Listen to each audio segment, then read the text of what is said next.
अध्याय आंग्ल सिख के मध्य विभिन्न प्रकार के दो युद्धों के बारे में विस्तृत परिचर्चा के तहत पहले वीडियो लेक्चर के तहत हम प्रथम आंग्ल सिख युद्ध के बारे में परिचर्चा करेंगे। यह युद्ध 1845 से 1846 के मध्य हुआ। सिख और अंग्रेजों के बीच में जो युद्ध हुआ उसी के तहत हम इस वीडियो लेक्चर की परिचर्चा की शुरुआत कर रहे हैं। इस वीडियो लेक्चर के तहत हम वस्तुतः इस युद्ध की पृष्ठभूमि के बारे में, आने से पूर्व सिखों की पृष्ठभूमि के बारे में परिचर्चा करेंगे। फिर हम आंग्ल प्रथम सिख युद्ध की पृष्ठभूमि बनने वाली घटनाओं के बारे में परिचर्चा करेंगे। फिर हम ये देखने का प्रयास करेंगे कि प्रथम आंग्ल सिख युद्ध होने के क्या क्या कारण थे, इनको समझेंगे। प्रथम आंग्ल सिख युद्ध होने के बाद किस तरीके की कौन कौन सी संधियां होती है, जिनमें महत्वपूर्ण संधि लाहौर की संधि आती है 1846 की, इस विषय में परिचर्चा करेंगे। वस्तुतः हम इस वीडियो लेक्चर के तहत हम निम्नलिखित बिंदुओं को समझने का प्रयास करेंगे। सिखों की पृष्ठभूमि, दूसरा सिख आंग्ल सिख युद्ध की पृष्ठभूमि, दूसरा आपस में संघर्ष के कारण, और फिर युद्ध कैसे हुआ, और अंत में लाहौर की संधि के बारे में विस्तृत परिचर्चा करेंगे। आइए एक एक करके सभी बिंदुओं के बारे में परिचर्चा करते हैं। गुरु नानक देव ने 15वीं सदी में सिख धर्म चलाया। यह पंजाब के जाट किसानों व अन्य छोटी जातियों के बीच में बहुत तेजी से फैला। गुरु हरगोविंद और गुरु गोविंद सिंह ने सिखों की राजनीतिक रूप से एवं सैन्य रूप से ताकत के रूप में इनको संगठित किया। वस्तुतः सिख धर्म में कुल मिलाकर 10 गुरु हुए, जिन्होंने गुरु शिष्य परंपरा के तहत सिख धर्म को 100 सालों से भी कम समय के भीतर पंजाब और अविभाजित पंजाब के क्षेत्र में बहुत अधिक फैला दिया। गुरु गोविंद सिंह की मृत्यु के बाद गुरु की परंपरा खत्म हो गई और नेतृत्व बंदा बहादुर के हाथों में आ गया। बंदा बहादुर 1715 में मुगलों के हाथों मारा गया। नादिर शाह और अहमद शाह अब्दाली के आक्रमणों के बाद राजनीतिक शून्यता ने सिखों को फिर से उठ खड़ा होने का मौका दिया। उन्होंने 1765 से 1800 के बीच में पंजाब जम्मू के बीच के क्षेत्र पर पूर्णतः अधिकार कर लिया और सिख 12 मिसलों या संघों में संगठित हुए, जो सबों को विभिन्न भागों में काम करते थे। यह मिसल समानता के ऊपर आधारित थी, लेकिन धीरे धीरे यह भाईचारा तथा प्रेम समाप्त हो गया और आपस में संघर्षशील हो गए। इस समय 18वीं सदी के अंत में रणजीत सिंह उभरे। उन्होंने सिखों का एकीकरण किया और ये सकुचरिया मिशल से संबंधित थे। ये ताकतवर, कुशल प्रशासक तथा चतुर कूटनीतिज्ञ थे। उसने 1799 में लाहौर और 1802 में अमृतसर पर कब्जा कर लिया और उसने सतलज के पश्चिम के सभी सिख प्रधानों को अपने अधीन कर लिया और पंजाब में अपना राज्य कायम किया। बाद में रणजीत सिंह ने कश्मीर, पेशावर और मुल्तान के क्षेत्र पर अधिकार कर लिया और पुराने सिख प्रधान जमींदार बन गए। वस्तुतः रणजीत सिंह महत्वपूर्ण शासक था 18वीं-19वीं शताब्दी के मध्य में, और इसने सिख शक्ति को संगठित किया और नया मुकाम हासिल किया और विस्तृत रूप से पश्चिम उत्तर भारत में एक बड़ा साम्राज्य खड़ा किया।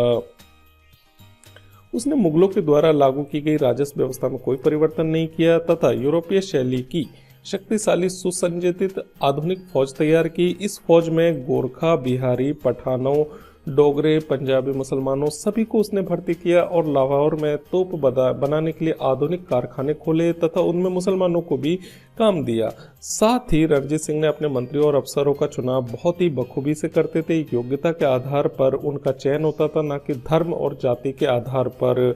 धर्म के मामले में भी वह सहिष्णु और उदार था। उसने अनेक अधिकारी हिंदू और मुसलमान दोनों ही थे। किसी भी दृष्टि से रणजीत सिंह पंजाब राज्य सिखों तक सीमित नहीं था, बल्कि इसमें अन्य धर्म के नागरिकों की भी पूर्णतः भागीदारी थी। उनका भी नेतृत्व था, उनकी भी शक्ति के माध्यम से सिख राज्य खड़ा हुआ था।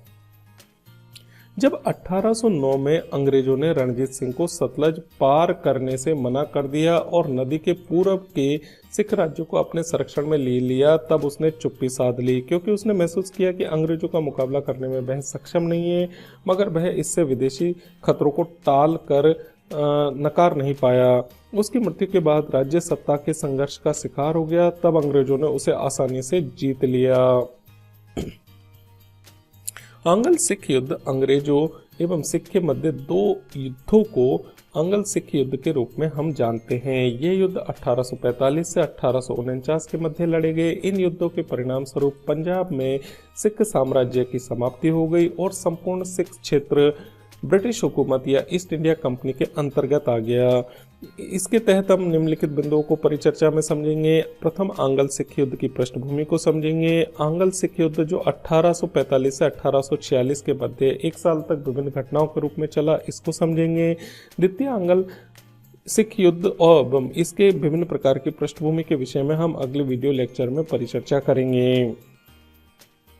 अंग्रेज सदैव से पंजाब की उर्वर भूमि की ओर ललचाई दृष्टि से देखते थे और पंजाब पर आधिपत्य करना चाहते थे ताकि वे अपने राजस्व के साधनों में वृद्धि कर सके। इस तथ्य को हम भारत में रह रहे अंग्रेज अधिकारियों के ब्रिटेन में भेजे गए पत्रों के माध्यम से भी समझ सकते हैं।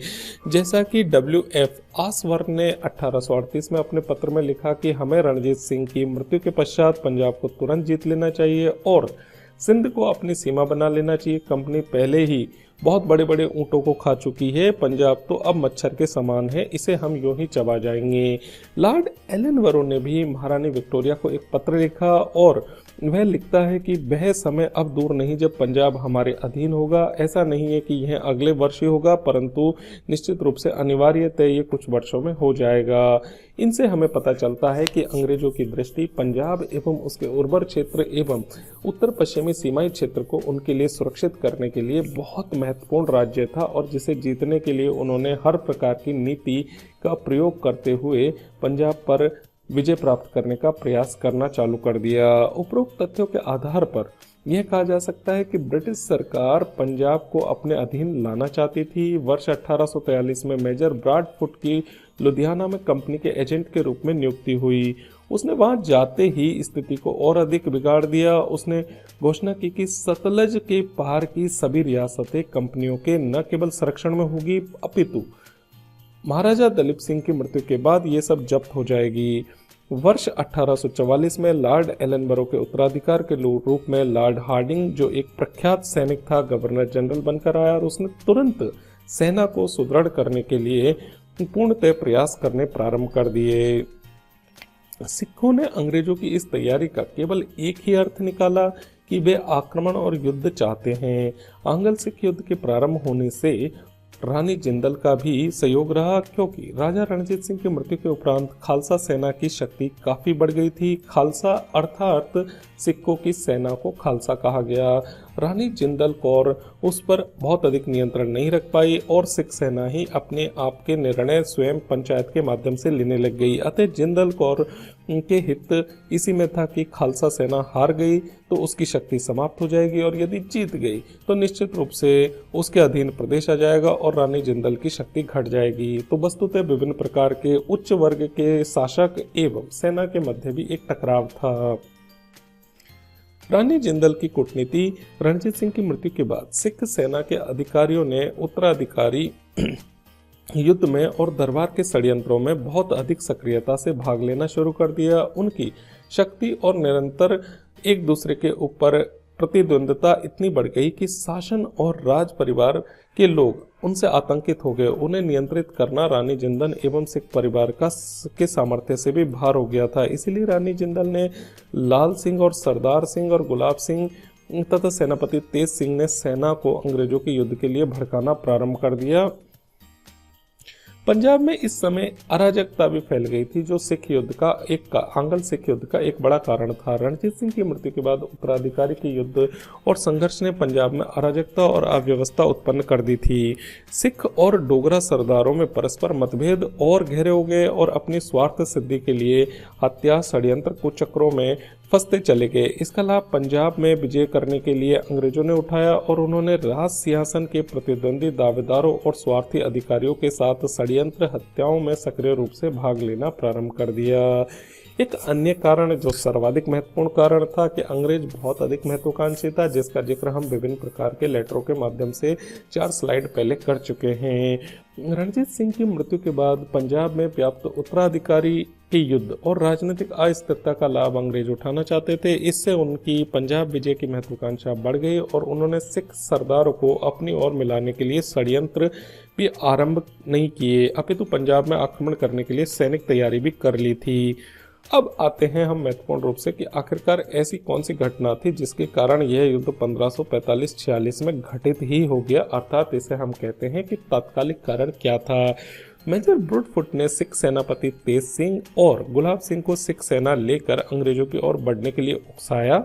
सिख सेना को भी यह भय हो गया था कि अंग्रेजों ने पंजाब पर आक्रमण करने के लिए पूरी सैनिक तैयारी कर ली है। इसीलिए सिखों की खालसा पंचायत अर्थात सिख सैनिकों की खालसा पंचायत ने अंग्रेजों पर आक्रमण करने के प्रस्ताव को बहुत भारी बहुमत से पारित किया और युद्ध की शुरुआत हो गई। 11 दिसंबर 1545 को सिख सेना ने हरीके और कसूर के बीच में सतलज नदी को पार कर लिया और 13 दिसंबर 1845 को लॉर्ड हार्डिंग ने युद्ध की घोषणा कर दी। ऑफिशियल रूप से आदेश जारी किया कि महाराजा दिलीप सिंह के राज्य का वह भाग जो सतलज नदी के बाईं ओर है अब अंग्रेजी राज्य में मिलाया जाता है। इस युद्ध के दौरान सिख सेना और ब्रिटिश ईस्ट इंडिया कंपनी की सेना के बीच में 5 बार आमने सामने की लड़ाई हुई और इनमें लड़ाइयों में जो मुख्य लड़ाइयाँ थी वो ये थी मुदगी का युद्ध, फिरोज शाह का युद्ध, बुधवाल का युद्ध, आलीवाल का युद्ध और सुब्राब की युद्ध।